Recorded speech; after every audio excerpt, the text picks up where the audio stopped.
Start. अब देखो क्या कहा मैंने, सेल की चर्चा हो रही है। हमने कहा कि एक सेल को आपने टेबल पे रख के छोड़ दिया, सेल को टेबल पे रख के छोड़ दिया। पहला क्वेश्चन मैं तुमसे पूछता हूँ, ये क्वेश्चन मैं तुमसे पूछता हूँ कि क्या इसमें करंट का फ्लो होगा?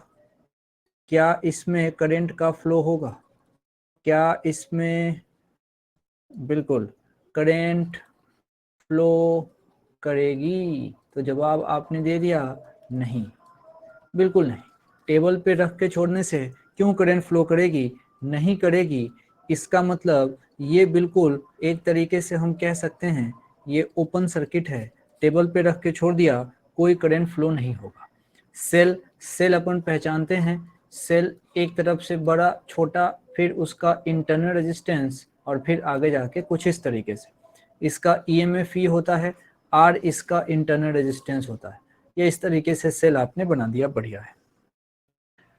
अब ये जो सेल आपको बनता हुआ दिखा है, जो सेल आप ऊपर बनाए हो, उस सेल से, सेल में करंट फ्लो नहीं करा रहे हो तुम, लेकिन फिर भी अगर इस सेल से जबरदस्ती और जिद करके, इस सेल से अगर तुमने जिद करके इसमें अगर तुमने कोई वोल्ट मीटर कनेक्ट कर दिया तो क्या होगा?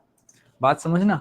मैं उसी सेल को जिसको टेबल पे रखा था, उसी सेल को यहाँ लेके आता हूँ, उसी सेल को यहाँ लेके आता हूँ, और अभी बिना मतलब के इसमें एक वोल्ट मीटर इसमें कनेक्ट कर रहा हूँ, बिना मतलब के इसमें से एक वोल्ट मीटर कनेक्ट कर रहा हूँ।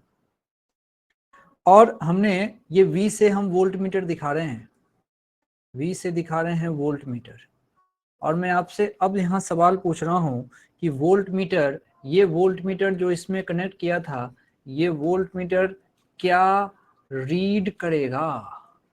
वोल्ट मीटर रीडिंग देता है, वोल्ट मीटर क्या रीड करेगा? ये सवाल होता है। सर थोड़ा लेट हो गया, एक बार बता देंगे, नेट प्रॉब्लम। अरे कुछ नहीं हुआ है, अभी शुरू ही हुआ। आप जितने लेट हैं उतनी ही पूरी दुनिया चलती है, टेंशन मत लीजिए। क्या रीड करेगा? हमने कुछ नहीं किया, हमने एक सेल लिया है। कौन सा सेल? इस सेल का ईएमएफ ई है, ये आर है, वोल्ट मीटर आपने कनेक्ट किया, मजा आ गया। सवाल है वोल्ट मीटर क्या रीड करेगा? भाई साहब इस कंडीशन में वोल्ट मीटर जो रीड करेगा उसको बोलते हैं सेल का ईएमएफ। सेल का ईएमएफ रीड करेगा। बात बहुत समझने की कह रहा हूँ। जब किसी वोल्ट मीटर को किसी ओपन सर्किट से सीधा डायरेक्ट किसी सेल से जोड़ दो, वोल्ट मीटर को डायरेक्ट किसी सेल से जोड़ दो, तो वोल्ट मीटर जो रीड करेगा वो रीड करेगा EMF of the cell, EMF of the cell. यानी कि यहाँ से वोल्ट मीटर की जो रीडिंग होगी वो होगी ईएमएफ ऑफ द सेल। और ईएमएफ ऑफ द सेल को थोड़ा ई को स्टाइल में लिख देते हैं। ये छोटा सा एक सवाल था जो पूछा जाता है, मैंने तुमको यहाँ बता दिया। EMF of the cell read करेगा। तुम इसको किरचॉफ्स लॉ से कर भी सकते हो, बस तुम क्या करना, अब ये ओपन सर्किट है तो किरचॉफ्स लॉ लगाना और I बराबर 0 कर देना, I बराबर 0 कर देना, क्योंकि सेल को तो तुमने सीधा इसमें करंट थोड़ी फ्लो कर रहा था। आप I 0 कर दो, मजा आ जाएगा। आपको दिखा देता हूँ, नहीं तो आप सोचेंगे कि मुझे फील नहीं आ रहा और ये आगे बढ़ने के मूड में है। देखिए कुछ बातें समझ लीजिए। पहला, ये जो वोल्ट मीटर होता है,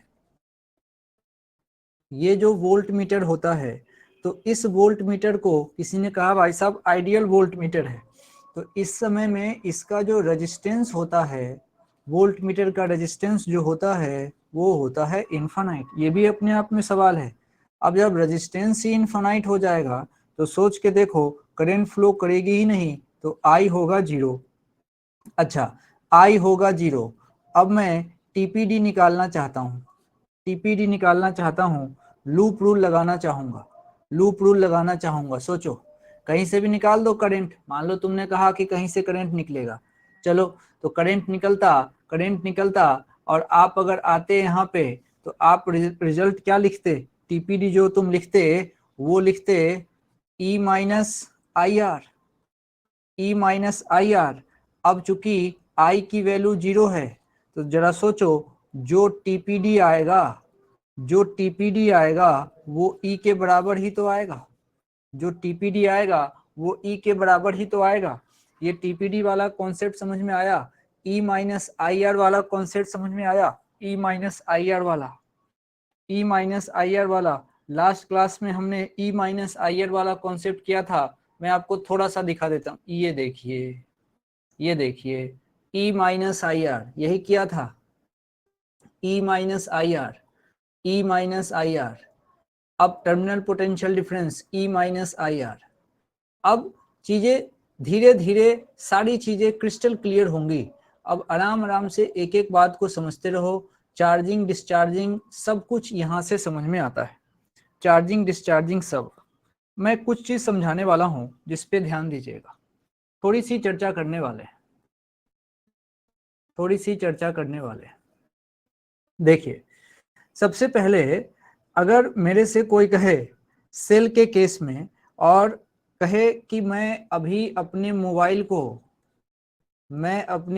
को अभी यूज कर रहा हूँ, आप सब अभी मोबाइल को यूज कर रहे हो, इसका मतलब सीधा मतलब ये होता है इस मोबाइल का जो सेल है ये हो रहा होगा डिस्चार्ज। मोबाइल का जो सेल है ये हो रहा होगा डिस्चार्ज, इसमें मुझे कोई दिक्कत नहीं है। सेल डिस्चार्ज होने का मतलब क्या है? सेल डिस्चार्ज होने का मतलब ये है कि आप सीधा ऐसा समझो कि ये बड़ा टर्मिनल, ये छोटा टर्मिनल, ये internal resistance of the cell, और ये यहाँ पे इसके दोनों एंड हमने ऐसे लगा दिए। अगर तुमने इसके पॉजिटिव वाले पोर्शन से करंट बाहर निकाला है, इसका मतलब सेल हो रहा है डिस्चार्ज, इसका मतलब सेल हो रहा है डिस्चार्ज। अब आप जरा समझिए, आप अगर जैसे ही इस सेल को वापस से बनाओ, इस सेल को वापस से बनाओ, ये तुम सेल फिर से बनाओ, अच्छा, और अब क्या करो, अब क्या करो, अब तुम अपने मोबाइल को, तुम्हारा मोबाइल अभी डिस्चार्ज हो रहा था, अभी अब थोड़ी देर के बाद से क्या करो, उसको चार्जिंग में लगा दो। चार्जिंग में लगाओगे तो जरा सोचो क्या करोगे तुम चार्जिंग में लगाने के लिए यहाँ पे बहुत बड़ी सप्लाई इसको दोगे। सपोज करो तुमने इसको 220 वोल्ट की सप्लाई दे दी, प्लग लगा दिया, 220 वोल्ट की सप्लाई दे दी। अब सोच के देखना, अब करंट तो ये ऊपर वाला हो गया हाई पोटेंशियल, अब सेल बेचारा लो पे आ गया, तो करंट का फ्लो हाई से लो होता है, तो अब करंट सेल से निकलेगी नहीं, सेल के अंदर जाएगी। इसका मतलब तुम यहाँ कह सकते हो कि सेल अब चार्जिंग मोड पे है, अब तुम सेल को चार्ज कह सकते हो। इसका मतलब पॉजिटिव टर्मिनल में अगर करंट को धकेला जाए, तब पॉजिटिव टर्मिनल में जब करंट को धकेला जाए तब तो सेल चार्ज होता है, लेकिन जब पॉजिटिव टर्मिनल से करंट निकले तो सेल डिस्चार्ज होता है। तो हम जनरली पॉजिटिव टर्मिनल से करंट निकालते हैं, इसका मतलब हम जो जनरल केस पढ़ते हैं वो डिस्चार्जिंग का केस होता है, डिस्चार्जिंग का केस होता है। तो अब अगर कोई हमसे कहेगा कि आप डिस्चार्जिंग वाले सिचुएशन को थोड़ा समझाइए, तो हम उसको कैसा कह सकते हैं, समझिए। सबसे पहले हम एक सेल बना रहे हैं, सेल बना रहे हैं, आराम से सेल बना लिया। अब क्या किया, इसमें से ऊपर ले गए इसका कनेक्शन, बहुत बढ़िया, और अब रास्ते में एक लोड रेजिस्टेंस लगा दिया, लोड रेजिस्टेंस लगा दिया, जिससे जिससे इस सेल का यूज इसी के कारण किया जा रहा है। इसकी वैल्यू है R। अब सेल के जो पैरामीटर्स हैं वो सेम रखा है, ये E और ये R, ये इस तरीके से रखा है। सोचने वाली बात यह है कि इसमें करंट तुम यहाँ से निकालोगे। अब जरा सोचो, अगर यहाँ से करंट I निकलेगा, यही करंट यहाँ जाएगा, यही करंट ऐसा घूमता हुआ वापस इस सेल के अंदर आ जाएगा। सेल के पॉजिटिव टर्मिनल से करंट निकला है, इसका मतलब सेल हो रहा है डिस्चार्ज, सेल हो रहा है डिस्चार्ज।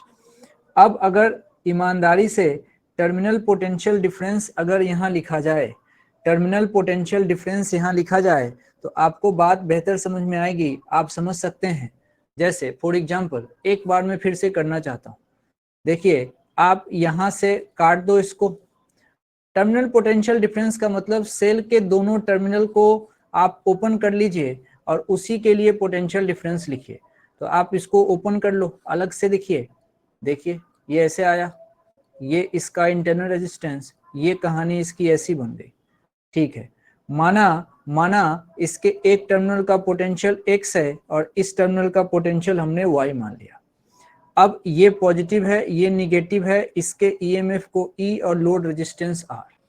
इतना डाटा हमारे पास था और हमने इसको बहुत तरीके से लिख लिया है, कोई दिक्कत नहीं। अब आगे जरा सोचो, इसमें करंट तुमने यहां से निकाला हुआ था, तुमने कहा था ऐसे करंट निकलेगा जो इस तरीके से घूम फिर के आ गया होगा। यहां से जो तुम करंट निकाले थे वो I था। अब आराम से सोचना, मैं x से y की तरफ जाना चाहता हूं, x टू y की तरफ जाना चाहता हूं। ठीक है, अच्छी बात है। अब ये ओपन सर्किट हो गया, जो तुम काट के अलग करते हो ये ओपन सर्किट हो गया। ओपन सर्किट में पॉइंट का पोटेंशियल भी लिखा जाता है। तो Vx, x का काम खत्म। उसके बाद से किसकी बारी आएगी? सेल की। तुम्हारा लूप ऐसे चल रहा है, ये है अपना चलने का स्टाइल, x से y की तरफ। तो बड़े से छोटा जाओगे, घाटा होगा, माइनस का E, और करंट के अपोजिट में फायदा होता है, तो प्लस का I इंटू आर बराबर Vy आ जाएगा। अपने को TPD लिखना है। TPD मतलब दो टर्मिनल के बीच का पोटेंशियल डिफरेंस, वो हो गया Vx माइनस Vy। ये देखिए क्या आ गया, ये आ गया E माइनस आई आर। ये E माइनस आई आर तो आया है, लेकिन फोटो देखो, फोटो सेल जो हो रहा है वो हो रहा है डिस्चार्जिंग। अब जरा सोच के बताओ, सेल का ईएमएफ तो E था, लेकिन यहाँ terminal potential difference E minus I R आ गया। Terminal potential difference E minus I R आ गया। देखना, अब ध्यान से सुनना। अब ऊपर वाले केस में देखो, जैसी तुमने सेल को ओपन छोड़ा था, टेबल पे रख के छोड़ दिया था, तो जो टीपीडी आया था वो ई के बराबर आया था। भाई साहब एक चीज ध्यान से समझे, एक बार टीपीडी ई के बराबर आया और तुरंत ही जब डिस्चार्जिंग किया तो ये जो टीपीडी है वो E माइनस आई आर के बराबर आया। यानी कि टर्मिनल पोटेंशियल डिफरेंस कभी E आया है, कभी E माइनस आई आर आया है। अब कहिए कुछ और भी आ सकता है। अभी जैसी चार्जिंग का केस करूंगा तो TPD E plus I R आ जाएगा। यानी कि टीपीडी फिक्स हम नहीं कह सकते, वो डिपेंड करता है कि सेल चार्ज हो रहा है, डिस्चार्ज हो रहा है या डायरेक्टली ओपन रखा हुआ है। अच्छा आऊंगा, लेकिन जो मैंने बोला वो अपने आप में एक सवाल है कि फिक्स वैल्यू नहीं है कि E के बराबर। टीपीडी E भी हो सकता है, E प्लस आई आर भी हो सकता है और E माइनस आई आर भी हो सकता है। अब बात आपको समझनी पड़ेगी। अपनी कॉपी में लिखो डिस्चार्जिंग के केस में लिखो डिस्चार्जिंग और टीपीडी लिखो E माइनस आई आर। तुरंत लिखो, सामने में रखना लगातार, डिस्चार्जिंग और TPD E minus I are. Discharging मतलब पॉजिटिव से करंट का निकलना। यहाँ पे लोग कहते हैं कि जो ये मेरा टीपीडी आया है वो E से कम है, जो मेरा टीपीडी आया है वो E से कम है। देखो E में से आई आर घटा दिया तो टीपीडी E से कम है, डिस्चार्जिंग हो रहा है। वो क्या जब क्वेश्चन में देते हैं ना तो उस समय चीजें थोड़ा क्लिक नहीं हो पाती, इसीलिए लिख के बार बार देखने से एकदम से उसके यूज टू हो जाते हैं। अब जरा सोचो अगला केस वही सेल लिखने जा रहे हैं, सेम सेल ले लिया, सेम सेल पकड़ रहा हूं और इस तरीके से उस सेल को ऐसे रख दिया, बढ़िया तरीके से सेल को रख रहे हैं, कोई दिक्कत नहीं है। ये मेरा सेल है। अच्छा, इसका ईएमएफ E है और इसका इंटरनल रेजिस्टेंस R है, बढ़िया, कोई प्रॉब्लम वाली बात नहीं। अब चूंकि ये बार बार यूज में आ रहा है तो कॉपी कर लेते हैं इसको।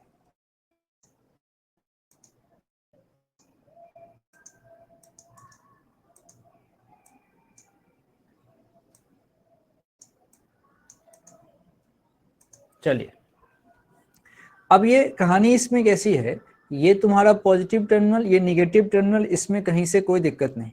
अब मैंने जो बात कही उसको समझना। अब मैंने क्या किया, इस सेल को मैंने क्या कहा, पूरी स्टोरी है, आपको इसको एकदम से यूज टू होना पड़ेगा। अब इस एंड को ओपन छोड़ो, यहां से लेके आओ, और इस एंड को अब यहां से ओपन छोड़ो, और सपोज करो तुमने यहाँ पे सप्लाई दे दी, लेट से 220 वोल्ट की सप्लाई दे दी। अब 220 वोल्ट की सप्लाई दे दी, मतलब यहाँ का पोटेंशियल हाई है।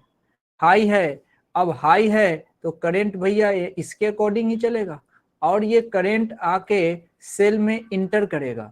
इसका मतलब अब जो तुम केस पढ़ रहे हो वो सेल को चार्ज करने वाला केस पढ़ रहे हो, ये केस चार्जिंग है, ये केस चार्जिंग का है। अब सेल के अंदर करंट जाएगा, और पूरी कहानी ये है कि अब ये सेल के अंदर है और ये चार्जिंग है। अगर मेरे से किसी ने कहा कि अब आप इसका टीपीडी लिखो, तो मैं कुछ नहीं, यहां से इसको काट लूंगा और यहां से इसको काट लूंगा। जैसे यहां से इसको काटूंगा, अब मेरे पास ये कैसा दिखेगा आपको भी पता है, सिर्फ सेल दिख रहा है, और इस सेल को अलग से यहां से लिख के, और इसके लिए टीपीडी लिखना चाहता हूं, इसको घेर दीजिए, सिर्फ इसके लिए टीपीडी लिखिए, इस सेल के लिए। आप नाम जानते हैं, इस एंड का x, इसका y, सारा खेल करंट के डायरेक्शन का है। और ईमानदारी से देखना, इसमें करंट की एंट्री अंदर हो रही है, तो आपको x से y जाइए, तो आप लिखिए vx। अब आप चल रहे हो ऐसे, आपका चलना ऐसे है, जो लूप लेके चलने वाला इंसान है वो ऐसे चलेगा x से y, तो vx माइनस ई। और जैसे ही करंट देखो, करंट के तरफ जाना मतलब घाटा, तो माइनस का आई आर बराबर वी वाई। यहां से V X minus V Y जब लिखा जाएगा तो ये ई प्लस आई आर आ गया। यानी कि अभी जो टीपीडी आया ये अब की बार ई से भी ज्यादा आ गया, यानी कि ई प्लस आई आर आ गया। एक बार ई आया, एक बार ई माइनस आई आर आया, और एक बार ई प्लस आई आर आया। मतलब अब की बार जो टीपीडी आया है ये ई से ज्यादा आ गया, ई से ज्यादा आ गया। ये बात अपने को समझ में आनी चाहिए, ये बात अपने को समझ में आनी चाहिए कि टीपीडी की वैल्यू कुछ भी हो सकती है। तो एक काम करो, अब अपने कॉपी में ये लिख लो कि चार्जिंग में टीपीडी ऐसा होता है, चार्जिंग में ऐसा होता है, डिस्चार्जिंग में ऐसा होता है, और ओपन होता है तो ई के बराबर होता है। चार्जिंग, डिस्चार्जिंग, ओपन तीनों लिख लीजिए आराम से, और डायरेक्ट इससे क्वेश्चन सॉल्व होता है, डायरेक्ट इससे क्वेश्चन सॉल्व होगा चार्जिंग डिस्चार्जिंग वाला। लिख के अभी रख लीजिए, फिर करेंगे इसके ऊपर बात, आराम से करेंगे इसके ऊपर बात। चलिए, चार्जिंग, डिस्चार्जिंग, ओपन। देखो, डिस्चार्जिंग में करंट की डायरेक्शन का ही रोल है, और चार्जिंग में भी वही रहता है, तो कोई इसमें टेंशन वाली बात नहीं है। मैं सोचता हूँ एक दो क्वेश्चन अगर आपको कराया जाए तो आपको अच्छा लगेगा, एक दो क्वेश्चन कराता हूँ, थोड़ा सा ध्यान दिया जाए। रुक जाइए, क्वेश्चन निकालता हूँ।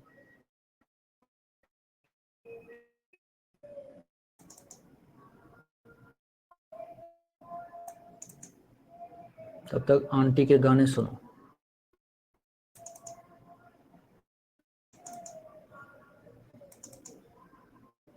आंटी के गाने सुने सुने जा,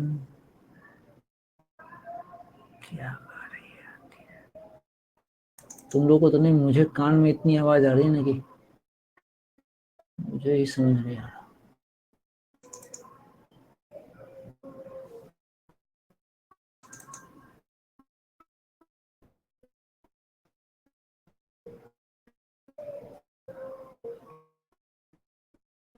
हम जितने लोग पूजा करते हैं सब भगवान से मांगते हैं, सब भगवान से मांगते, भगवान ये दो, भगवान वो दो।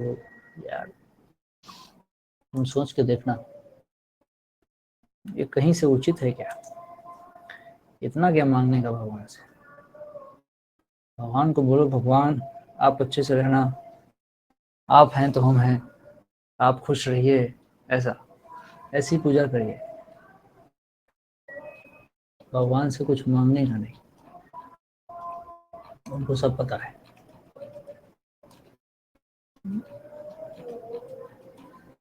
मैं एक बार वैष्णो देवी गया, पहली बार, तो जब वहाँ पे गया और वहाँ बड़ी भीड़ होती है, आपको एकदम से लाइन में लगना पड़ता है, और बारिश होने लगी तो सर्दी वर्दी भी लगती है।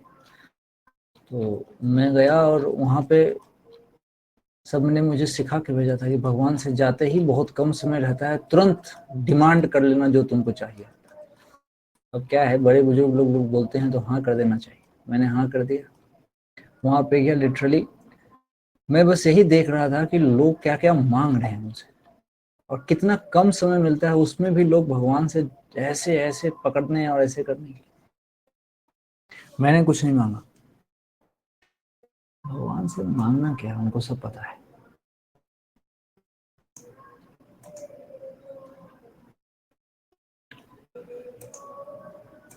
चलिए अब क्वेश्चन निकल गया, इसको संभाले, करिए इसको।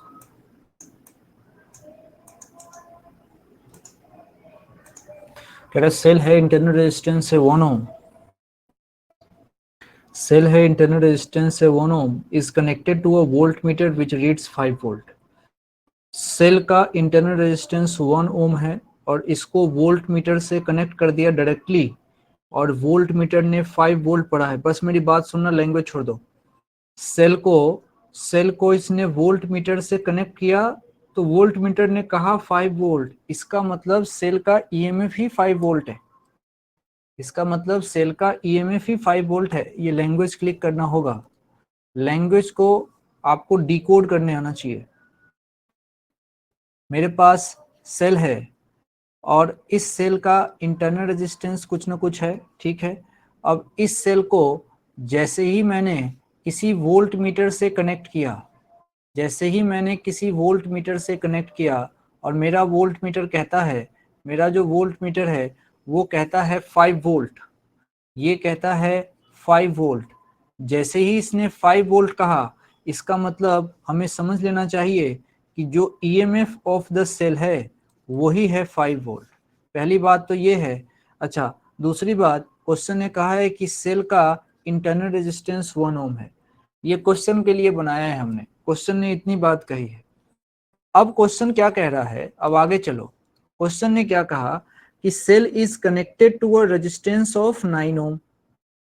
अब find the new reading if of the voltmeter when cell is connected to the resistance of 9 ohm. Again come to the diagram. अब हमको ये कंफर्म हो गया है कि ये जो सेल तुम यूज कर रहे हो, इसका जो ईएमएफ है, इसका जो ईएमएफ है ये 5 वोल्ट है। मतलब अब ये सेल 5 वोल्ट का है, ये लैंग्वेज से कंफर्म हो गया। इंटरनल रेजिस्टेंस 1 ओम है, और आपने इतना तो सही है कि आपने इसमें एक वोल्ट मीटर जो रखा था, मान लीजिए इधर नीचे जोड़ दीजिए, ऐसे करके उसको जोड़ दीजिए। अब कह रहा है कि इस सेल से एक इंटरनल रेजिस्टेंस आपको जोड़ना है। आपने यहां से एक एक्सटर्नल रेजिस्टेंस यहां से जोड़ा, एक्सटर्नल रेजिस्टेंस, और वो उस एक्सटर्नल रेजिस्टेंस की वैल्यू कह रहा है कि 9 ओम है, 9 ओम है। अब कह रहा है कि आपको new reading of volt meter बताना है, new reading of volt meter, ठीक है। न्यू रीडिंग मतलब हमें वोल्ट मीटर के लिए टीपीडी चाहिए, टीपीडी चाहिए।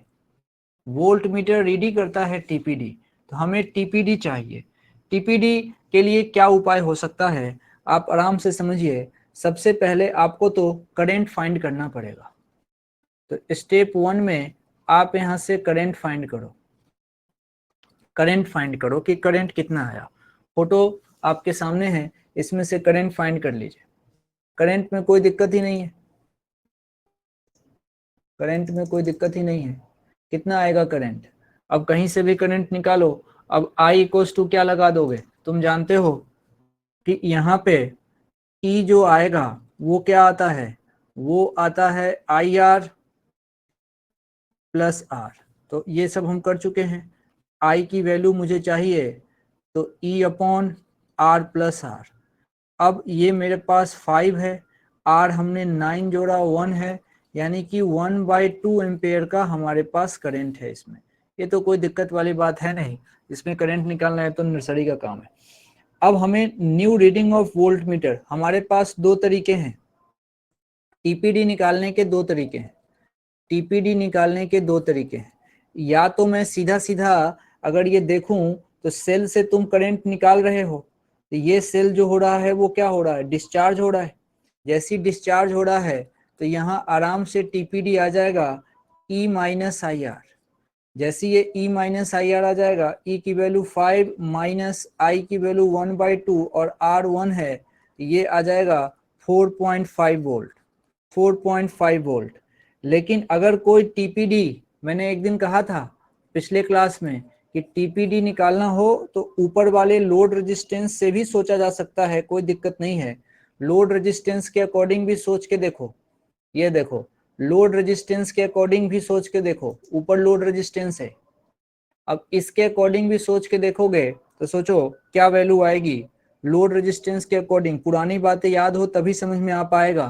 तो टीपीडी ऊपर के अकॉर्डिंग लिखा जाता है आई आर, आई की वैल्यू 1/2 और आर हमारे पास 9 है, और ये आ जाएगा 4.25 वोल्ट।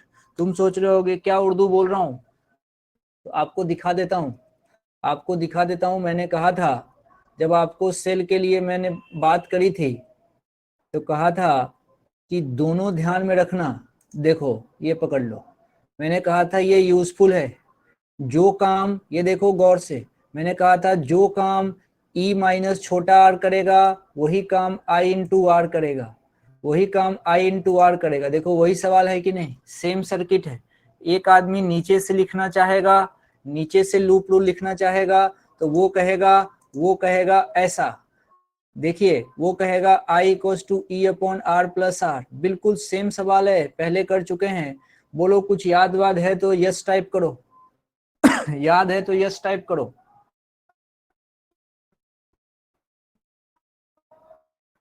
याद है तो यस टाइप कीजिए। हाँ ठीक है, याद है, याद है, याद है, बिल्कुल लिंक है ना, तो ध्यान रखना पड़ेगा, नहीं तो कैसे होगा काम। जहां लिंक नहीं होता है वहां तो चलो ठीक है, इसमें ऐसा कुछ भी नहीं चलेगा। अब चलिए ये सवाल है, ये आप खुद करना अभी, मैं दे रहा हूं देखना। ये खुद करके और फटाफट आंसर देने की कोशिश कीजिए। ये देखिए क्या है, सवाल करिए फिर कॉन्फिडेंस आएगा। फॉर्मूले आपके सामने सब रेडी है।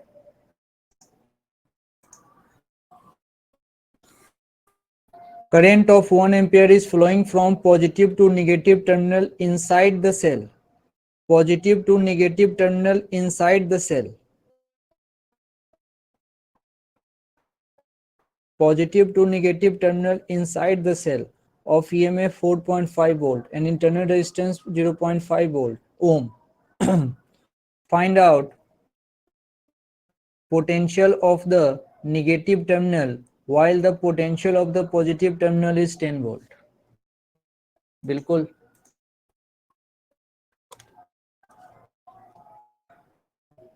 हमसे कहा गया है एक सेल है और इस सेल के लिए इंटरनल रेजिस्टेंस, और ये ऐसी कहानी कह रहा है कि सेल में जो करंट फ्लो कर रहा है वो उसके पॉजिटिव टू नेगेटिव टर्मिनल में जा रहा है इनसाइड द सेल। पॉजिटिव से नेगेटिव मतलब करंट की एंट्री ऐसी हुई है, और करंट की एंट्री ऐसी है, इंटरनल रेजिस्टेंस R है, इसका EMF E है, और कह रहा है कि अब इसमें ध्यान से सुनिएगा, अब इसमें सेल का EMF, सेल का जो EMF है E, इसकी वैल्यू कह रहा है कि 4.5 वोल्ट, और ये जो R दिख रहा है आपको ये कह रहा है वो 0.5 ओम। इतनी चीजें हैं। अब हमसे कह रहा है find out potential of the negative terminal. ये है इसका नेगेटिव टर्मिनल, नेगेटिव से जो जुड़ा होता है वो नेगेटिव होता है, तो हमसे इसके बारे में पूछा गया है। लेट्स से इसका नाम हमने Vx पूछा, Vx रख दिया, हमसे पूछा है Vx कितना है। अच्छा, अब इसने कहा है कि इसके इस टर्मिनल का पोटेंशियल डिफरेंस 10 वोल्ट है, ये क्वेश्चन ने दे दिया हमसे, ये इसने दे दिया। अब आपको रूल पता ही है, आपको कुछ नहीं करना पड़ता, सिर्फ और सिर्फ इसमें लूप रूल लिखना पड़ता है। आप लूप रूल लिखिए, कुछ आंसर भी आए हैं, मैं मिलाता हूं सही है या नहीं। लूप रूल, लूप रूल, आप एक तरफ से चलना शुरू करो, एक तरफ से चलना शुरू करो। मान लो ये जो सामने का टर्मिनल है, यहीं से चलना शुरू करते हैं। मेरा लूप ऐसे चलेगा, मेरा चलने का स्टाइल लिख देता हूं, चलने का स्टाइल ऐसा है।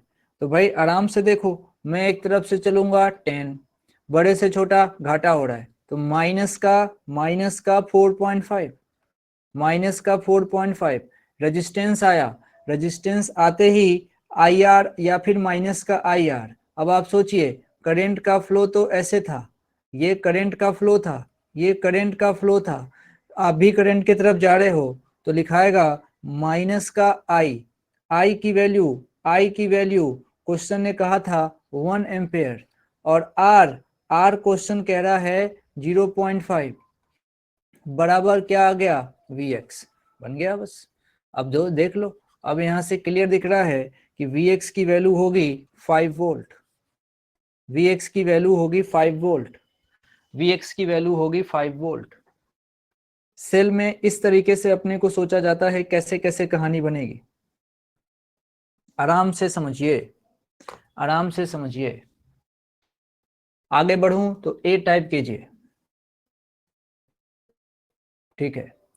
अब थोड़ा सा आपका माइंड टेस्ट करने का सवाल दे रहा हूं, माइंड टेस्टर, हल्का, जो ट्विस्ट भी करेगा, आप इसको माइंड ट्विस्टर भी कह सकते हैं।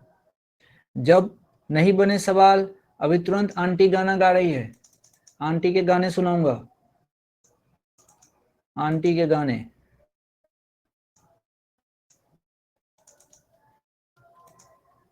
लोग 12 बजे कृष्ण भगवान का बर्थडे मनाएंगे, तो तुम भी पढ़ते रहो ताकि उनके बर्थडे में बिल्कुल प्रसाद मिले तुमको भी।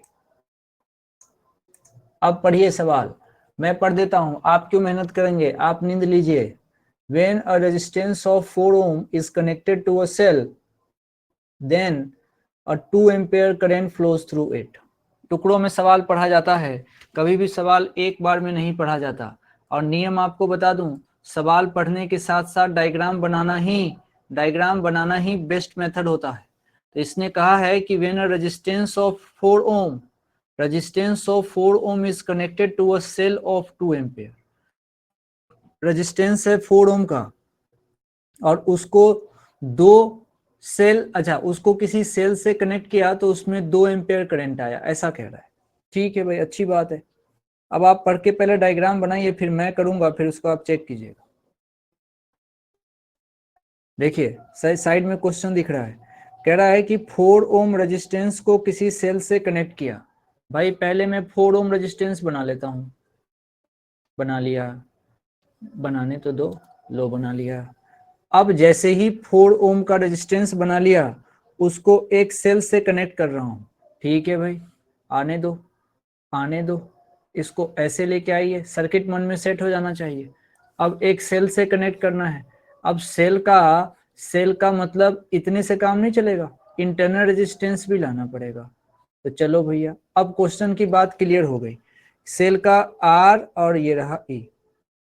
तो कहा कि जब आपने 4 ओम रेजिस्टेंस को इस सेल से कनेक्ट किया तो आपको 2 एम्पेयर करंट मिला है। इसका मतलब जब कुछ नहीं बोले तो आप पॉजिटिव से करंट निकालते हैं, तो ये यहाँ से I गया था, और I कितना गया है, 2 एम्पेयर। भाई क्वेश्चन ने बात कही, काम बन गया। क्वेश्चन ने कुछ चीजें और हमको छुपा के बताई है। देखो, इसने कहा है कि आप दो चीज की टेंशन मत लीजिए, कि ये R कितना है और E कितना है। आपको इक्वेशन बनाना पड़ेगा। आपको R नहीं पता है, नॉट गिवन, आपको E भी नॉट गिवन, दो चीजें आपको पता नहीं है। इसका मतलब पक्का इक्वेशन बनेगा। अगर मैं तुमसे अब यहाँ डायरेक्ट पूछूं कि भाई बता आई का इक्वेशन क्या लिखेगा, तो तुम सीधे कह सकते हो, अब तुमको याद हो गया होगा, E upon R plus R, direct कह सकते हो E upon R plus R. अब यहां से सोचना, आई की वैल्यू हमारे पास 2 है, 2 इक्वल्स टू ई मुझे पता ही नहीं, और आर मुझे पता है कि ये 4 है, लेकिन छोटू आर नहीं पता, नहीं पता, ठीक है। अब इसके कारण मेरे पास एक इक्वेशन बन के आ रहा है, उस इक्वेशन को यहाँ पे लिख रहा हूँ, देखना वो इक्वेशन आएगा E इक्वल्स टू क्या आ रहा है, देखिए मल्टीप्लाई कर दीजिए, 8 प्लस 2R, 8 प्लस 2R, ये एक इक्वेशन आया, ये मेरा इक्वेशन नंबर 1 है, ठीक है। इसको ध्यान से बचा के रखने का, अच्छी बात है। अब देखिए, अब आगे पढ़ते हैं, इसने अगली कहानी कही है, क्वेश्चन आगे चलिए। फिर इसने कहा है, देखो अब सुनना, कह रहा है कि अब cell is connected to 9 ohm resistance, if the cell is connected to if the cell is connected to 9 ohm resistance, then current decrease by 50%, current 50% कम हो गया।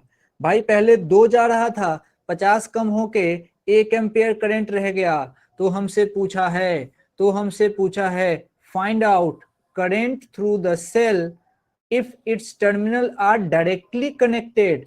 भाई 3 पार्ट में बात कर गया ये। अब जो बात बोली है उसको पहले समझते हैं। अब अगले केस में क्या किया है, दूसरा स्टेप इसने क्या किया, नाउ इसने कहा कि अब जो सेल है, पहले तो सेल बनाओ, ये लो भैया मैंने सेल बना लिया जो ई और आर है, बहुत अच्छा। अब कह रहा है कि अब इस सेल को कनेक्ट करो जिस लोड रेजिस्टेंस से उसकी वैल्यू 9 ओम है, उसकी वैल्यू है 9 ओम, ठीक है भैया, क्या दिक्कत है, मैंने कनेक्ट कर दिया और वैल्यू है इसकी 9 ओम, कोई प्रॉब्लम नहीं, ठीक है। अब ये है, इसने कहा कि ऐसा करने में आपका करंट डिक्रीज हो गया है और वो 50% डिक्रीज होकर 1 एम्पेयर ही रह गया, ठीक है। इससे क्या फायदा होगा, इससे फायदा ये होगा कि इससे इक्वेशन बना के रख लेते हैं, ओके। तो क्या इक्वेशन बनेगा, आई अपन जानते हैं कि ई अपॉन, अब याद हो चुका है, आर प्लस आर। अब इसको समझिए, ये 1 रहा तो E upon R 9 plus R. देखो इक्वेशन, ई की वैल्यू 9 प्लस आर, आप इसको घेरिए, ये आपके लिए तैयार हो गया इक्वेशन नंबर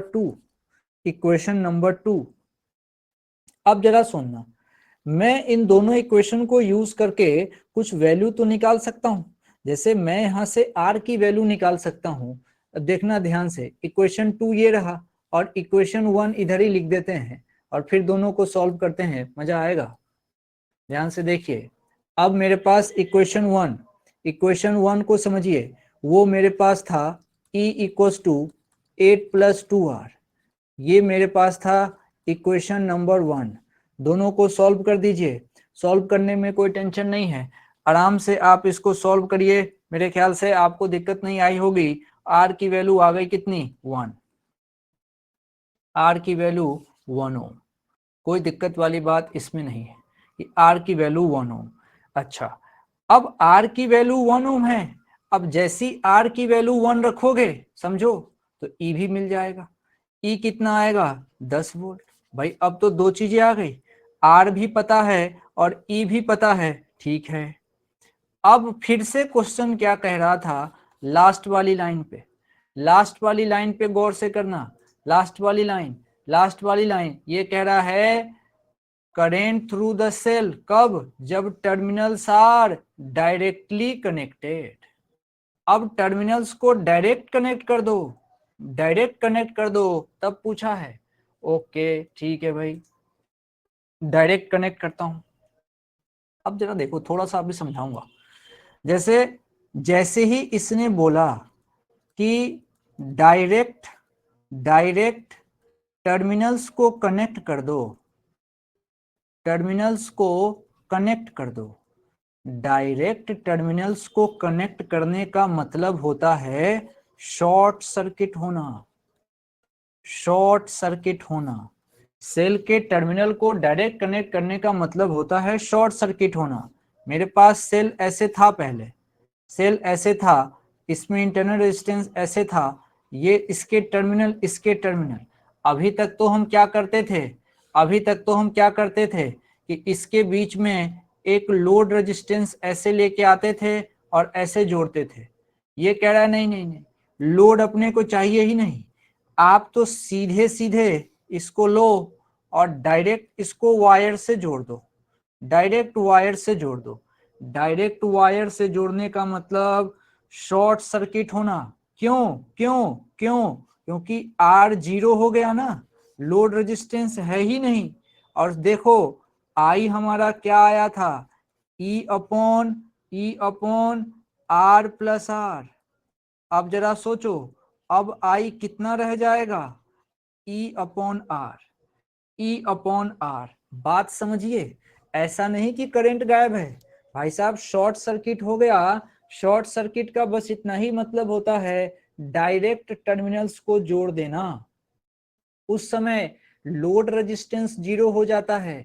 ऐसे नहीं कि करंट खत्म है, उस समय आई की वैल्यू ई अपॉन आर। हम घर वाला सर्किट पढ़ ही नहीं रहे, हम जो अभी पढ़ रहे हैं वो बैटरी पढ़ रहे हैं। हमारे घर में एसी की सप्लाई होती है, अपने यहाँ शॉर्ट सर्किट होने का मतलब और यहाँ के शॉर्ट सर्किट का होने का मतलब, अपने यहाँ शॉर्ट सर्किट होता है, स्पार्क होता है। यहाँ बेचारा 6 वोल्ट 7 वोल्ट का बैटरी क्या बिगाड़ लेगा आपका, इसीलिए यहाँ बैटरी बैटरी पढ़ाई चल रही है। इसीलिए यहाँ विशेष ऐसे नहीं आग लग जाएगा तूफान मच जाएगा, यहाँ पे ऐसा नहीं हो रहा। अब देखो आई की वैल्यू, अब इस बात को अगर आपको समझ में आ गया तो आप आसानी से आगे बढ़ सकते हैं, आसानी से आगे बढ़ सकते हैं, कहीं से कोई दिक्कत वाली बात नहीं है, कहीं से कोई दिक्कत वाली बात नहीं। इसको मैं एक्सप्लेन भी कर सकता हूँ, जैसे मैं जानता हूँ बीच बीच में चीजें स्विच ऑफ हो जाती है, इसको एक्सप्लेन करता हूँ। क्या कीजिए, इसी सिचुएशन को ऐसा कर लीजिए, इसको पहले थोड़ा कॉपी करते हैं। आंटी गाना सुना दे मुझको, आंटी गाना। देखो ये मैंने इसको ऐसे किया, माना इसका टर्मिनल X है, इसका टर्मिनल Y है, और मैंने माना इसमें करंट जो है कुछ गया होगा ऐसे, और ऐसे करंट गया होगा, ऐसे आ गया होगा, ठीक है भाई। अब मैं इसमें लगा रहा हूं किरचॉफ्स लॉ, यानी कि मैं इसमें लिखने जा रहा हूं लूप रूल, लूप रूल लिखूंगा। अब बताना, लूप रूल लिखूंगा भाई, लूप भी ऐसे ही चला रहा हूं, ठीक है, लूप भी ऐसे चला रहा हूं, ऐसे ऐसे ठीक था, अब ऐसे ऐसे ठीक था। अब मैं लूप लेके जब यहाँ पहुंचा, अब देखना इसका तो आर और ये ई था, ठीक है भाई। अब जैसे ही जाऊंगा देखना करंट के डायरेक्शन में क्या होता है, माइनस, तो माइनस का आई आर प्लस का ई बराबर कितना, जीरो। माइनस का आई आर प्लस का ई बराबर जीरो, मैंने बड़ा आर लिख दिया, बड़ा नहीं छोटा आर, छोटा आर। अब यहां से भी जब तुम आई निकालोगे ना, तब भी तुम्हारे पास डाटा वही आएगा, ई अपॉन आर। ऊपर वाला ज्यादा इजी लगता है, नीचे वाला थोड़ा प्रूफ कर देता है, ठीक है, ई अपॉन आर। अब जरा मैं इसी क्वेश्चन को सॉल्व करने की इच्छा रखता हूं, सॉल्व करने की इच्छा कि बताओ इस कंडीशन में जब मैंने टर्मिनल्स को डायरेक्टली जोड़ा तो मेरे पास करंट कितना आएगा, आई, तो आई आएगा भैया ई अपॉन आर। ई मैंने निकाला है 10, आर भी निकाल लिया है 1, तो आंसर आ गया 10 एम्पेयर, आंसर आया 10 एम्पेयर। भाई क्वेश्चन बड़ा है, टारगेट भी तो आपका बड़ा है, क्वेश्चन बड़ा है, टारगेट भी तो आपका बड़ा है। अब क्वेश्चन को समराइज करूंगा, तुम तुरंत समझ जाओगे। देख इसने 3 बातें कही, 3 बातें, क्वेश्चन ने हमसे 3 चीजें पूछ दी, 3 सिचुएशन दे दिया, 3 सिचुएशन। कैसे कैसे दिया समझिए, क्वेश्चन ने 3 बातें कैसे कही। क्वेश्चन ने कहा यहां से लेके यहां तक ये 1 नंबर बात, फिर यहां से लेके यहां तक ये 2 नंबर बात, फिर यहां से लेके यहां तक ये 3 नंबर बात। 3 बातें कही। पहले कहा कि रेजिस्टेंस, आप जो लोड रेजिस्टेंस लगा रहे हो वो तो 4 ओम का है, फिर कहा ये लोड रेजिस्टेंस 9 ओम का है, और फिर कहा कि डायरेक्टली कनेक्ट कर रहा हूं। 3 बात है, इसीलिए थोड़ा लंबा लगा। इक्वेशन बनाएंगे, बात समझ में आएगी। मेरे ख्याल से बात समझ में आ गई होगी। बहुत ज्यादा एक्सप्लेन भी कर दिया मैंने, आप दोबारा ऐसे सवाल अब शायद नहीं छोड़ोगे। बात समझ में आ गई तो एस टाइप करिए, वाई टाइप करिए, जो मर्जी टाइप कर दो। S S S S S, ठीक है, ठीक है। अब मैं आपको कॉम्बिनेशन ऑफ सेल पढ़ाने जा रहा हूं। कॉम्बिनेशन ऑफ सेल पे थोड़ा सा ध्यान देंगे। क्या है, बहुत सारे सेल हमने सीरीज में जोड़े तो क्या होगा, बहुत सारे सेल सीरीज में जोड़े तो क्या होगा। हम कॉम्बिनेशन ऑफ सेल की बात करने वाले हैं। बहुत सारे सेल सीरीज में जोड़े तो क्या होगा। एक मेरे पास हाथ से बना हुआ डायग्राम है, इसको सेट कर देता हूं, टाइम बच जाएगा।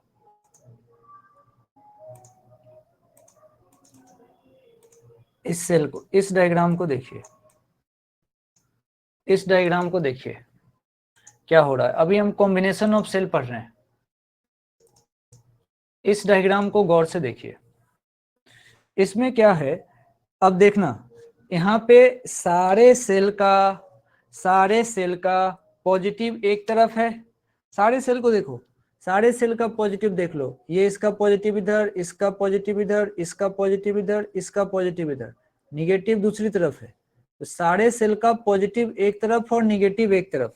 ऐसे कॉम्बिनेशन जो होते हैं जहां पे सबकी पोलैरिटी एक तरफ हो, उसको कहा जाता है series combination. Back to back joining होती है। ठीक है, बढ़िया बात है। अब जरा सोचो, मैं थोड़ा यहाँ पे, ये आप सामने रखिए, मैं इसमें लूप रूल लिखने जा रहा हूं। लूप रूल बहुत काम का है, लूप रूल लिखने आना चाहिए। और लूप रूल लिखूंगा मैं कहां से, डी से सी, सी से ऊपर बी, और बी से ऊपर ए, और ए से वापस डी पे आ जाऊंगा। मेरा लूप पूरा हो जाएगा। लूप रूल लिखूंगा। आप ध्यान दीजिए, ध्यान दीजिए, करंट का फ्लो देखिए, करंट का फ्लो देखिए, आपको दिक्कत नहीं आनी चाहिए, आराम से देखिए।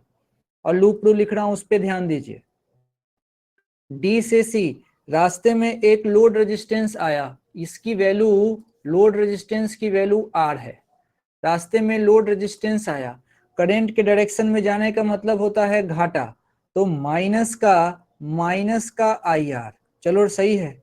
उसके बाद अब इसमें बहुत सारे हैं, मैं एन तक दिया हुआ है, लगातार जोड़ा हुआ है। मैं इसमें से किसी किसी 3 को पकड़ लेता हूं, इसको पकड़ लेता हूं, इसको पकड़ लेता हूं, और इसको पकड़ लेता हूं। 3 सेल पकड़ लिए हैं, तो ये एन तक हमने 3 पकड़े, और तीनों के लिए बात कर रहा हूं, ध्यान दीजिएगा। तो एक आएगा माइनस का आई इंटू आर थ्री, उसका इंटरनल रेजिस्टेंस, और प्लस का E3, प्लस का E3। अब देखना, उसके बाद माइनस का आई इंटू आर टू, और प्लस का E2। उसके बाद देखना, उसके बाद प्लस का E2 हो गया। उसके बाद माइनस का I इंटू R1 और प्लस का E1, कहानी खत्म, इक्वल्स टू 0। लूप रूल लिखने में अगर आप सक्षम हैं, देख लीजिए कहीं कोई दिक्कत। लूप रूल सही से लिखाया क्या, लूप रूल सही से लिखाया क्या। अब देखिए, मैं सारे E को एक तरफ करता हूं और एक इक्वेशन यहां से बनाता हूं। देखो, मैंने E को एक तरफ किया तो E1 plus E2 plus E3 equals to, यहां से I अलग कर लो। अब देखो, R ऐसे लिख लिया, और बाकी सारे रेजिस्टेंस जोड़ दिए। R1, ये R प्लस में है, R1 plus R2 plus R3, ऐसी कहानी आ गई। देखिए देखिए, अब यहां से कोई मेरे से अगर I पूछेगा, यहां से कोई मेरे से अगर I पूछेगा, तो मैं उसको सिंपल कह सकता हूं E1 plus E2 plus E3, और नीचे R plus R1 plus R2 plus R3। ये मेरे पास I की वैल्यू है, मेरे पास I की वैल्यू है। अब ये क्या है ये नाटक? आखिर हम इतनी मेहनत क्यों कर रहे हैं? हम इसीलिए इतनी मेहनत कर रहे हैं कि अगर मैं जैसे ही इसको I इक्वल्स टू जो फॉर्मूला हम जानते थे उससे कंपेयर कर दें, तो हम तो I का फॉर्मूला जानते थे, ऊपर में एक E होता था और नीचे में R प्लस R होता था। तो यहां से कुछ बातें समझ में आती है कि भाई मेरा जो E यहाँ है, ये E का काम ये तीनों मिलके कर रहे हैं, पहली बात। दूसरा, कलर चेंज करके बताता हूं, जो मेरा ये लोड रेजिस्टेंस है वो यहाँ पे एक लोड रेजिस्टेंस था, चलो उसको कोई समस्या नहीं। उसके बाद से मेरे पास जो यहाँ पे इंटरनल रेजिस्टेंस हुआ करता था, आज उसमें ये तीनों मिलके वही इंटरनल रेजिस्टेंस का काम कर रहे हैं। इसका मतलब अगर हमने इस E1 plus E2 plus E3 के बजाय एक ऐसी बैटरी लगा दें जिसका E है E इक्विवेलेंट, और इस कैपिटल R को तो कोई टेंशन ही नहीं है, इस कैपिटल R की जगह R ही रहेगा, इसके जगह R ही रहेगा, और इस छोटा R1 R2 और R3 के जगह पे एक छोटा सा कोई R इक्विवेलेंट लगा दें, R इक्विवेलेंट लगा दें तो हमारा काम आसान हो जाएगा।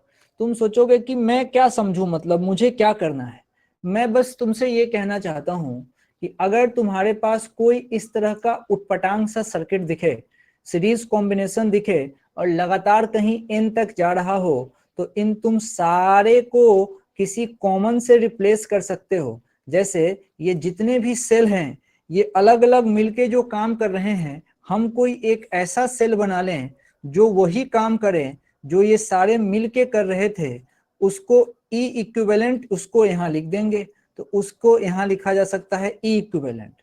अच्छा, इंटरनल रेजिस्टेंस भी सबका होगा तो इसके जगह लिखा जाएगा R इक्विवेलेंट, परंतु वो चीज जिसमें कोई छेड़छाड़ नहीं होनी है वो है लोड रेजिस्टेंस। लोड रेजिस्टेंस आज भी हमारे पास कैपिटल R ही रहेगा, ये कैपिटल R ही रहेगा। ये सब वही काम कर रहे हैं, ये अकेला सेल। अब हमने एक अकेला सेल बनाया जिसका इक्विवेलेंट का नाम रख दिया हमने E इक्विवेलेंट, R की वैल्यू R इक्विवेलेंट, ये भी वही काम करेगा जो यहाँ पे n नंबर ऑफ सेल अकेले अकेले मिलके कर रहे थे। इसी को कहते हैं इक्विवेलेंट बनाना। ये सिंपल है, इसी को इक्विवेलेंट बनाना कहते हैं। कहीं से कोई दिक्कत वाली बात इसमें नहीं है, कोई दिक्कत वाली बात इसमें नहीं है। अच्छा, अब इसमें और कौन कौन सी बात हो सकती है इसको मैं तुमको समझाता हूं। और कौन कौन सी बात हो सकती है, जैसे जैसे थोड़ी सी इस पे चर्चा कर लेते हैं। देखो मैं क्या लिखना चाह रहा हूं, हमारे पास मान लो अपोजिट पोलैरिटी में हम ऐड करना चाहते हैं, मान लो हम चाहते हैं अपोजिट पोलैरिटी में ऐड करना, अपोजिट पोलैरिटी में ऐड करना चाहते हैं। अपोजिट पोलैरिटी का मतलब क्या होता है? एक मेरे पास सेल है जिसका पॉजिटिव टर्मिनल ऐसे है और इंटरनल रेजिस्टेंस ऐसे है, ठीक है।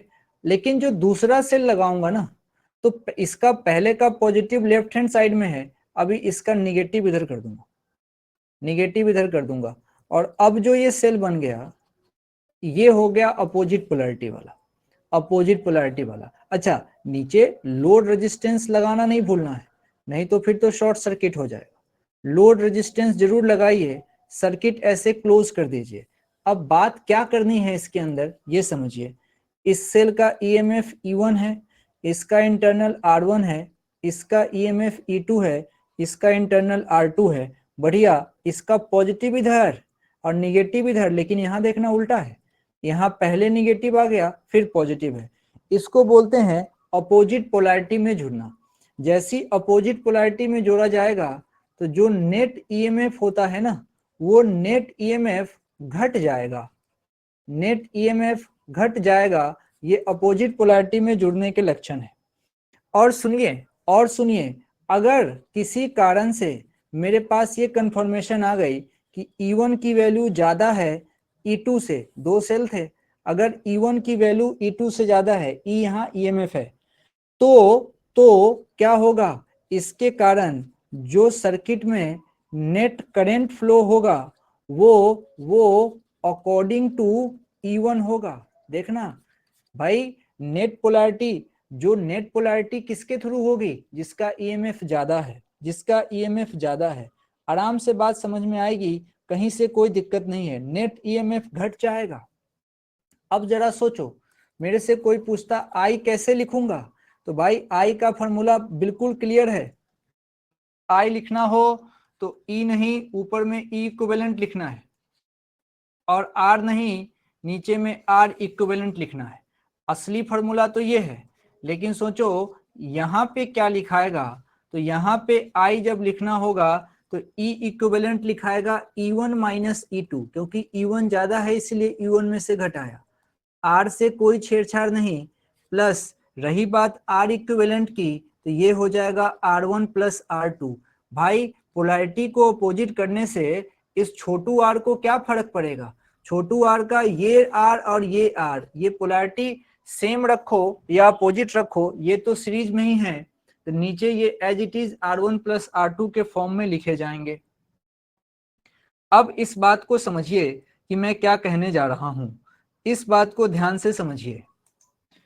अब आपको एक न्यू बात बताने जा रहा हूं, न्यू बात। अच्छा, इसी में अगर मैं सेम पोलैरिटी का कहूंगा तो ऐड कर दोगे, भाई अपोजिट में तुम सबस्ट्रेट कर रहे हो, लेकिन सेम पोलैरिटी में ऐड कर दोगे, तो सेम पोलैरिटी वाला मैं स्किप कर देता हूं, आप खुद से उसको लिखिएगा, E1 प्लस E2 हो जाएगा वो, उसमें कोई दिक्कत वाली बात नहीं है।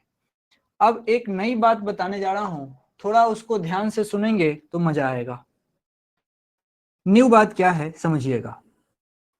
मान लो हमारे पास टोटल 5 सेल हैं, 5 सेल हमारे पास हैं, इसमें से एक सेल, हम सारे सेल कनेक्ट कर रहे थे टॉर्च जलाने के लिए, ऐसा कुछ चल रहा था, एक सेल हमने गलत जोड़ दिया, एक सेल हमने गलत उसमें जोड़ दिया, कॉम्बिनेशन में एक सेल गलत जोड़ दिया। अब इसका क्या मतलब है ये मैं तुमको समझाना चाहता हूं कि इसका मतलब क्या है। जब हमने एक सेल गलत जोड़ दिया, इसका मतलब क्या होता है, देखिए एक सेल गलत जोड़ने का मतलब, पहले तो मेरे पास टोटल 5 सेल हैं और 1 सेल इज रॉन्गली कनेक्टेड।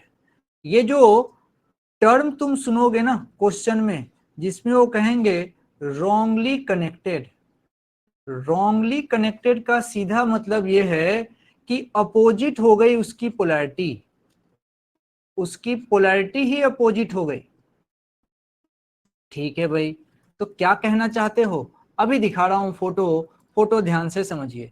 मेरे पास 5 सेल थे, 4 तो सही जुड़े हुए हैं, भाई सही का मतलब ऐसे ऐसे सब आइडेंटिकल है, पहला सेल बना लिया, फिर देखना इसी स्टाइल से दूसरा सेल बना लिया, इसी स्टाइल से तीसरा सेल बना लिया, इसी स्टाइल से चौथा सेल बना लिया। ओके, सेल की सारे आइडेंटिकल हैं, तो ER, ये भी ER, ये भी ER, ये भी ER, चारों सही है, सेम पोलैरिटी के हैं। क्यों क्यों, सबके पॉजिटिव पहले लिखे हुए हैं, सबके पॉजिटिव पहले लिखे हुए हैं। एक सेल अंतिम वाला गलत जोड़ दिया, मतलब अभी सारे के पॉजिटिव पहले थे लेकिन इसका निगेटिव पहले आ गया, और ये इस तरीके से कनेक्ट कर दिया, और हमने इसके बाद से अपना सर्किट पूरा कर लिया है। और सर्किट पूरा करने के लिए जो हमको लोड रेजिस्टेंस चाहिए था वो हम यहाँ इसमें जोड़ रहे हैं, ये लोड रेजिस्टेंस जोड़ दिया और ये सर्किट हमने यहाँ पे पूरा कर दिया। अच्छा, अब इसका क्या इफेक्ट होगा ये हम चेक करना चाहते हैं कि इसका क्या इफेक्ट होने वाला है। इसके लिए मुझे क्या करना चाहिए, मुझे इसके लिए लूप रूल लगा के एक बार चेक करना चाहिए। देखो मन तो ये कह रहा है कि 5 सेल लगे हैं, नेट EMF 5E होना चाहिए था, एक गलत है, तो चलो एक सेल माइनस हो जाएगा और नेट EMF 4E बचेगा। लेकिन तुम देखना ऐसा होगा नहीं, एक सेल गलत है तो एक का घटा रहे हैं, लेकिन यहाँ ऐसा होगा नहीं, जो गलत हुआ है उसने कुछ घाटा हमारा कर दिया होगा, उसको थोड़ा समझदारी से समझते हैं। अब इसी चीज को मैं आपको ध्यान से समझाता हूँ, आप यहाँ पे फोकस कीजिएगा। देखिए मैंने क्या किया, अब मैं, अरे भगवान का बर्थडे में भी बम पटाखा चलाते हैं। चलो यहाँ इसका लूप रूल लिखना चाहते हैं, नाम रखते हैं ए, ये बी है, this one is C and this one is D. अब हम लिखना चाहते हैं लूप रूल। अब सोचना, करंट तो नेट हमारा पॉजिटिव इस तरफ है, तो भाई करंट तो ऐसे ही चलेगा। ये तो क्लियर है कि करंट का फ्लो तो इसी डायरेक्शन में होगा। चलो करंट तो ऐसे ही फ्लो होगा, ये दिख रहा है। अब मैं लूप रूल लिखने जा रहा हूं। अब मैं लूप रूल लिखूंगा, मैं कैसे चलूंगा देख, मैं करंट के डायरेक्शन में चलना हमेशा सहूलियत मानता हूं कि डायरेक्ट जहां रेजिस्टेंस आए वहां माइनस में लिखते चले जाएं। तो मैं ए से बी जाऊंगा, बी से सी, सी से डी होता हुआ और फिर वापस ए पे चला जाऊंगा। मैं लूप रूल लिख रहा हूं, थोड़ा तेज लिखता हूं, आप मैच कीजिएगा। देखिए सबसे पहले ठीक था, उसके बाद से हम इसके पास पहुंचे, इसके पास पहुंचे, इसका ईएमएफ ई था, ये आर था, बहुत अच्छे। तो सबसे पहले काउंटर होगा ये वाला नीचे का लोड रेजिस्टेंस जिसकी वैल्यू आर है। ओके, तो सबसे पहले ये कहेगा माइनस का आई आर, फिर माइनस का आई इंटू आर, फिर माइनस का ई, फिर माइनस का आई इंटू आर, फिर उसके बाद से ध्यान से देखिएगा ये प्लस का ई हो रहा है, उसके बाद माइनस का आई इंटू आर प्लस का ई माइनस का आई इंटू आर प्लस का ई माइनस का आई इंटू आर और ये प्लस का ई। बात समझिए, सारे सेल का हमने लिखा, सारे सेल का लिखा, एक सेल, उसके बाद वाला सेल, तीसरा सेल, चौथा सेल और ये पांचवा सेल। चेक कर लो, चेक कर लो, चेक कर लो, चेक कर लो। अब देखो मजे से, देखो मजे से, एक ई जो गलत जोड़ा हुआ था, जो गलत जोड़ा हुआ था, गलत वाला कौन है, ये है रॉन्गली कनेक्टेड, ये है गलत, ये है गलत। भाई एक गलत था जिसके कारण हमने जो डाटा लिखा है, गलत वाला कहाँ है, ये है गलत। लेकिन ये एक गलत एक सही को भी बर्बाद कर देगा, तो ये इसको भी खा जाएगा। मतलब इसने दूसरे सेल के ईएमएफ को भी बर्बाद कर दिया, दूसरे सेल के ईएमएफ को भी बर्बाद कर दिया। क्या कहना चाह रहा हूं समझना, एक जो गलत तुमने ऐड कर दिया था, एक गलत सेल 2E को खत्म किया, 2E को खत्म कर दिया, समझो, 2E को खत्म कर दिया। मतलब मेरा जो आंसर लग रहा था मुझे कि 4E होगा, ऐसा नहीं है। नेट जो होगा इफेक्टिव वो 3E ही होगा, और 3E होगा, और 3E equals to I R plus 5 into I R होगा। सोचो सोचो सोचो, इस आर पे कोई इफेक्ट नहीं पड़ा, इस आर पे भी कोई इफेक्ट नहीं पड़ा, सिर्फ और सिर्फ इस पे इफेक्ट पड़ा है, इस पे इफेक्ट पड़ा है, समझना ध्यान से। अच्छा, और अच्छी बात देखिए, यहां से आई कितना निकलेगा, भाई आई का तो एक ही फॉर्मूला, ऊपर में ई नेट, नीचे में आर, फिर यहाँ पे आर इक्विवेलेंट। ई नेट भाई 5 थे, एक गलत हुआ लेकिन 2 तबाह हो गए, 3E अपॉन आर पे कोई इफेक्ट नहीं, प्लस आर इक्विवेलेंट, भाई इस पे तो कोई इफेक्ट होगा ही नहीं, कोई इफेक्ट नहीं होगा। अब ये आज भी सीरीज में पहले भी था और गलत होने के बाद भी सीरीज में ही है, रेजिस्टेंस तो सारे सीरीज में है, इनको क्या फर्क पड़ता है, तो ये वाला रेजिस्टेंस जो है ये 5R ही रहेगा, 5R ही रहेगा। तो आपको ऊपर वाला स्टेप समझ में आ जाए तो वो रखिए, नहीं तो नीचे वाला तो आसान है ही से, ऐसा समझ। अब थोड़ा समझो क्या हो गया इसमें, अब जरा समझना। हम अगर यहां से एक कंक्लूजन निकालना चाहते हैं, कंक्लूजन निकालना चाहते हैं, अगर हमने एक सेल को गलत ऐड कर दिया, एक रॉन्ग थे, तो दो सेल कैंसिल हो गए थे, दो सेल हमने कैंसिल किए। अगर मान लो दो रॉन्ग होते तो चार सेल कैंसिल होते, अगर चार रॉन्ग होते तो सुनना दोगुना कैंसिल हो रहा है, तो आठ सेल कैंसिल होते, आठ रॉन्ग होता तो कितने कैंसिल होते, 16। मान लो m रॉन्ग होता तो कितने कैंसिल होते, 2m, 2m कैंसिल होता, 2m कैंसिल होता, 2m कैंसिल होता। अब जरा समझना, अब जरा देखो क्या बात हो रही है। अगर हमारे पास नंबर ऑफ सेल n है, अगर मेरे पास नंबर ऑफ सेल कहीं पे n है, ठीक है भाई, नंबर ऑफ सेल n है मान लिया,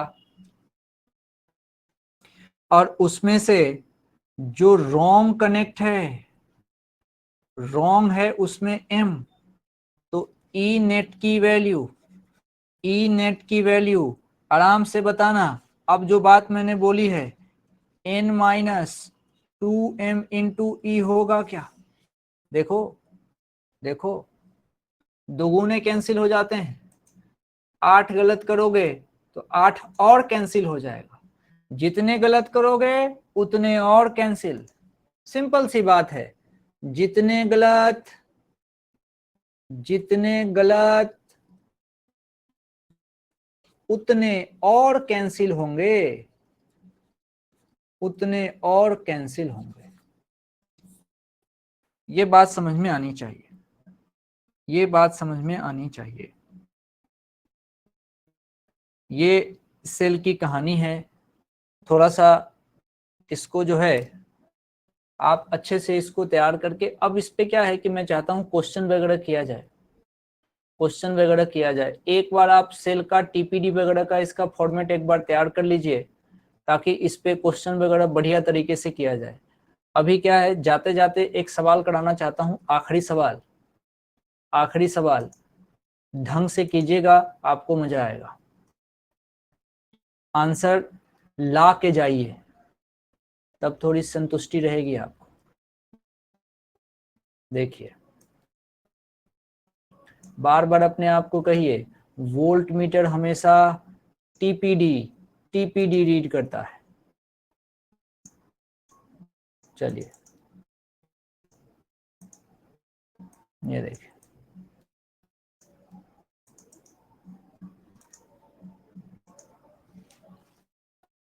find reading of volt meters V1 and V2। दो वोल्ट मीटर दे रखे हैं, इसकी रीडिंग अपने को बतानी है।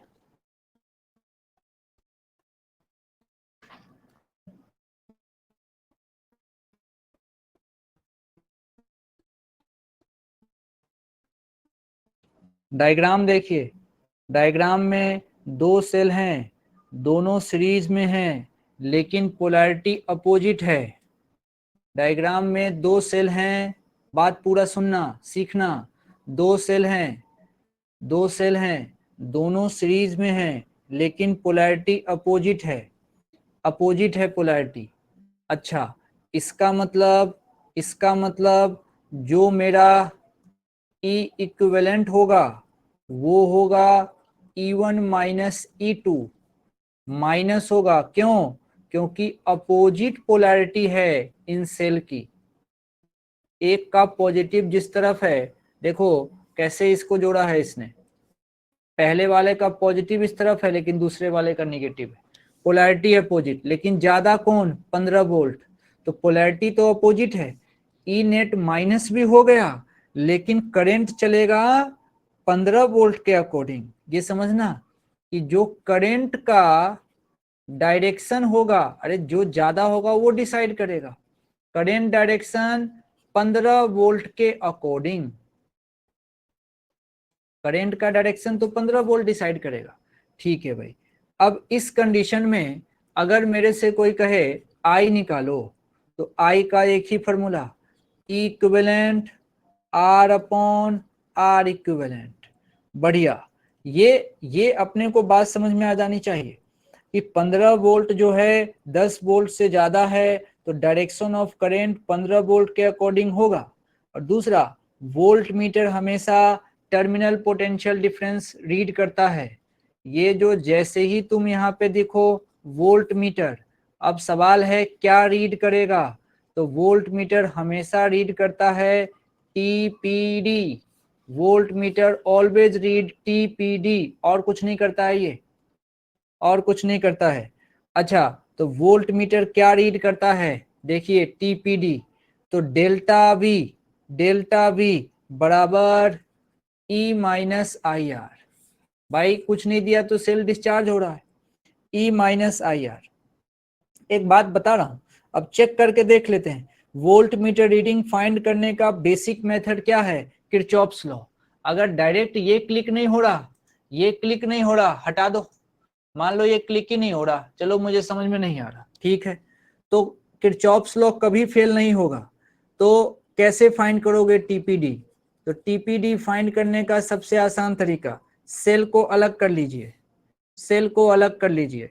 भाई पहले मैं 15 वोल्ट के कोरस्पोंडिंग एक लगा हुआ है, देखो फोटो देख लो, ये देखो 15 वोल्ट के कोरस्पोंडिंग ये लगा हुआ है। पहले मैं इसकी बात कर रहा हूँ, पहले मैं इसकी बात कर रहा हूँ, ए नंबर की, पहले इसकी बात कर रहा हूँ। इस सेल को अलग कर रहा हूँ, देखो इस सेल को अलग किया आराम से, इसका इंटरनल रेजिस्टेंस बना लिया और साइड कर लिया। इस पॉइंट का नाम ए, इसका अब करंट इसके अकॉर्डिंग चलेगा, तो 15 वोल्ट से निकालोगे इसको, 15 वोल्ट से निकालोगे। अब देखना दूसरे एंड का पोटेंशियल का नाम बी है, करंट यहां से ऐसे निकला है, बहुत अच्छा।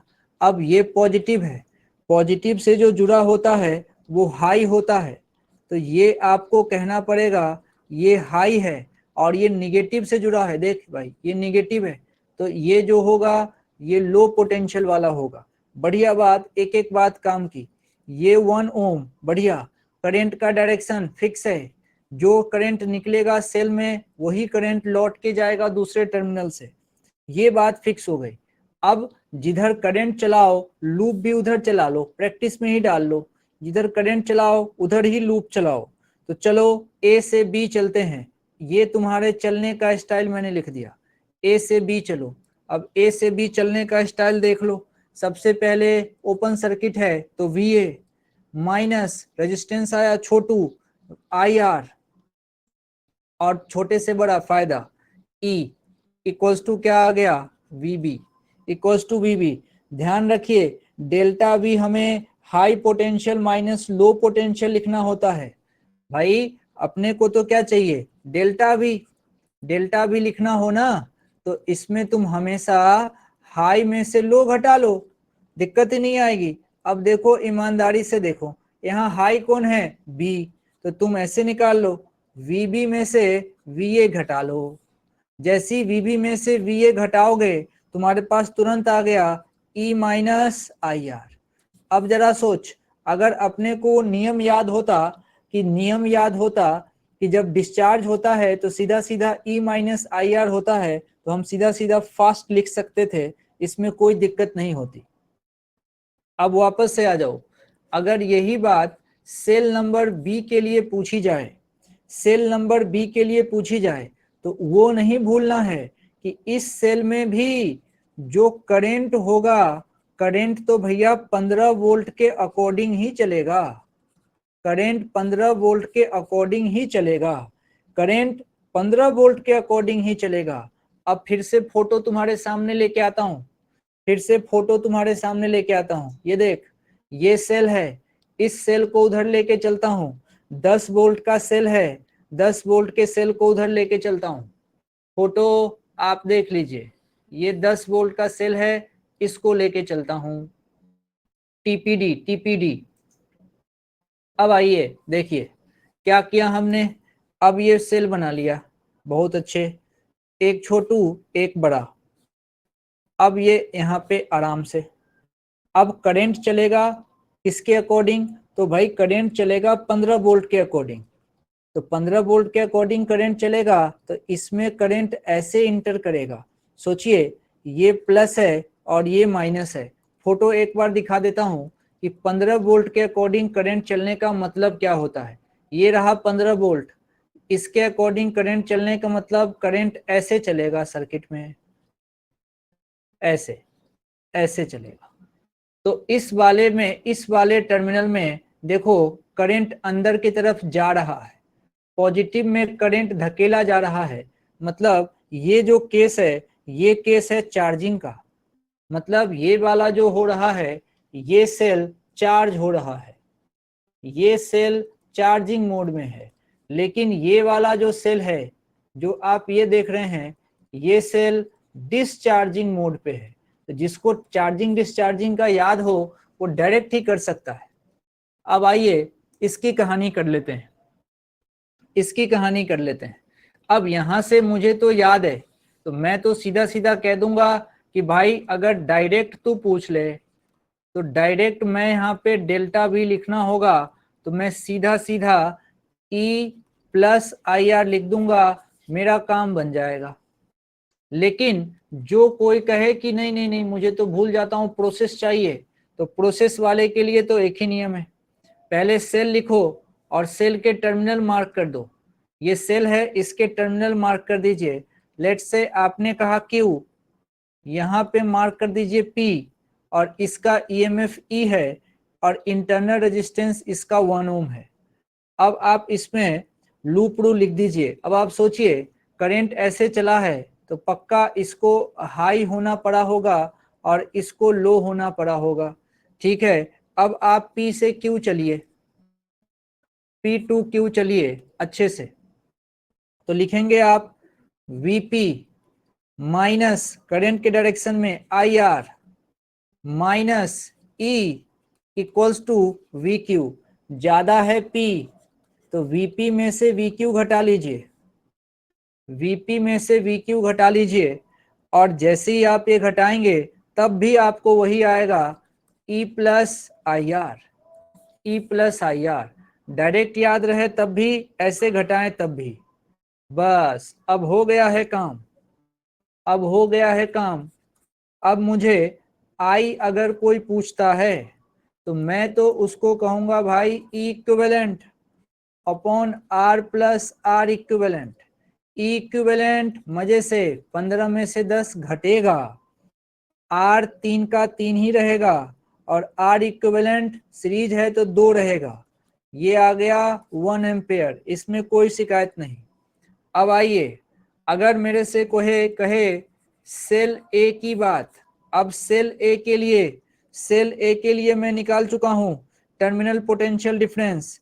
क्या रीड करेगा वो वोल्ट मीटर, वो रीड कर रहा था E माइनस IR, हमने अभी निकाला है E की वैल्यू 15 माइनस I तुमने निकाला है 1, ये आ गया तुम्हारे पास 14 वोल्ट, कोई दिक्कत नहीं है।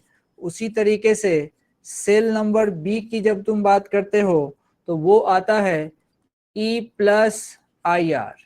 बस वही कहानी, 10 देखना बी का 10 है, 10 प्लस 1 इंटू 1, ये आ गया तुम्हारे पास 11 वोल्ट। एक 14 वोल्ट दूसरा 11 वोल्ट। ये इसी तरीके से बात होती है, कोई जरूरी नहीं है कि हर बार सवाल ऐसे ही रहे। लेकिन अब मैं चाहता हूं कि थोड़ा सा आप फास्ट करने की सोचिए, फास्ट करने की सोचिए, तब जाके बात बनेगी।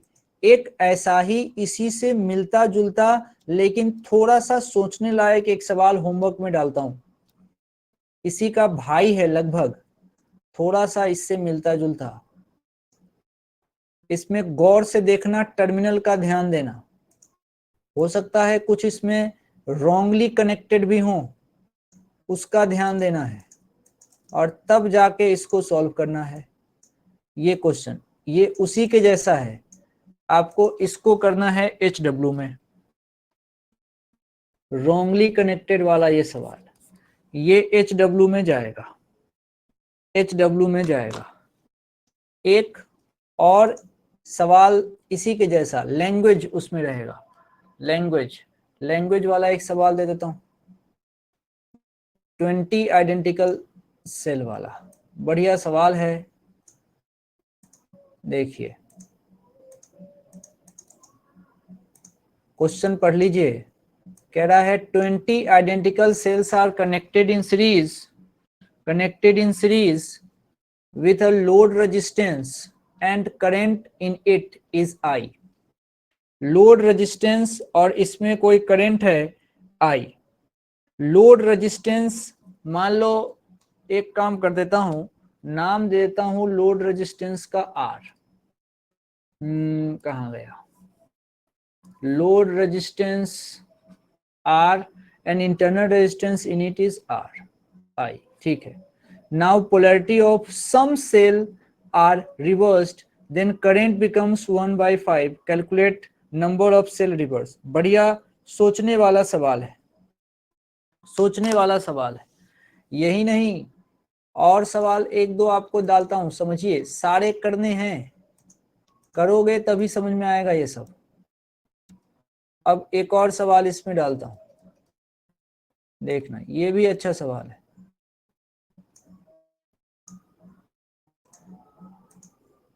सारे क्वेश्चन कॉपी में नोट करना।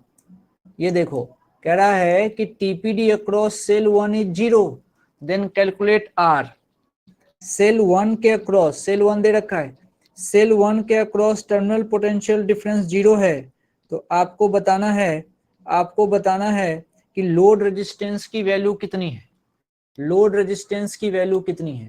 ये सब HW में है, इसको अच्छे से ट्राई करोगे तो कॉन्फिडेंस आएगा।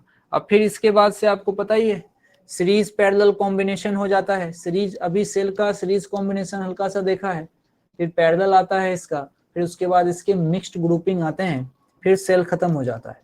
तो अगले लेक्चर में सेल को खत्म करेंगे, तरीके से आप इसको तैयार कीजिए। क्वेश्चन जो होते हैं ना, शुरू में करंट इलेक्ट्रिसिटी का क्वेश्चन थोड़ा सा बड़ा लगता है, और उसके बाद से धीरे धीरे इसकी प्रैक्टिस होगी तो ये जल्दी सॉल्व हो जाएगा। फिर रेजिस्टेंस सॉल्व करने के कुछ नियम भी होते हैं, उससे भी रेजिस्टेंस फास्ट सॉल्व होते हैं। लेकिन आपको बता दूं, सारे क्वेश्चन में कोई रूल नहीं लगता स्पेशल, इसीलिए प्रैक्टिस किसकी होनी चाहिए, किरचॉफ्स लॉ की। किरचॉफ्स लॉ की इतनी प्रैक्टिस, जहां, अब तो अपना टारगेट बना लो, जहां कोई सर्किट दिखेगा तुरंत एक बार लूप रूल लगा के चेक कर लूंगा कि लूप रूल याद है कि नहीं। लूप रूल को आसान किया जा सकता है, तुम हमेशा करंट के डायरेक्शन में ही चलना शुरू कर दो। इससे क्या होगा, फास्ट लिख पाओगे, जहां रेजिस्टेंस देखोगे माइनस लिख लोगे तुरंत। करंट के डायरेक्शन में जाना मतलब निगेटिव पोटेंशियल की तरफ जाना। तो आप हमेशा लूप एक ही डायरेक्शन में लिख के प्रैक्टिस कर लीजिए कि मैं तो हमेशा जब भी जिधर करंट चलाऊंगा उधर ही चलाऊंगा, आराम से। ठीक है, बिल्कुल अच्छे से तैयार कीजिए लेक्चर्स को, आराम कीजिए। Thank you, good night, good night.